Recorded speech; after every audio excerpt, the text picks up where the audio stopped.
దున్నపోతుకి గడ్డేసి పాలు పిండేలా ఉంది రేవంత్ వ్యవహారం అన్నారు కిషన్ రెడ్డి. కేసీఆర్ మీద చర్యలు కాదు కదా, ఈగను కూడా వాలకుండా రేవంత్ చూసుకుంటున్నారన్నారు కిషన్ రెడ్డి. సినిమాల్లో ఈ డూప్ ఫైటింగ్లు ఉంటాయి కదా, అలా కేసీఆర్ రేవంత్ మధ్య అలాంటి డూప్ ఫైటింగ్లే ఉంటాయంటున్నారు. కేసీఆర్ పై చర్యలు తీసుకునే దమ్ము లేకపోతే రేవంత్ రాజీనామా చేయాలన్నారు కిషన్ రెడ్డి.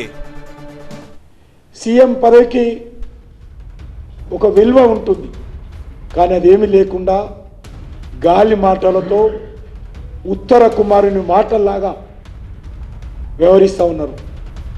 నువ్వు కేసీఆర్ మీద చర్య తీసుకోలేకపోతే రాజీనామా చేయి, కానీ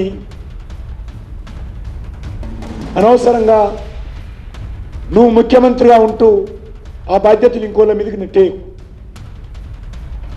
నేను మనవి చేస్తా ఉన్నాను, మా పార్టీ అధికారంలోకి వచ్చిన తర్వాత ఈ రెండు పార్టీల యొక్క అక్రమ పాలన పైన ఖచ్చితంగా మేము చర్యలు తీసుకుంటామో లేదో భవిష్యత్తులోనే తేలుతుంది. బీజేపీ సత్తా ఏందో, మోదీ సత్తా ఏందో మేము అధికారంలోకి వచ్చిన తర్వాత చూపిస్తాం.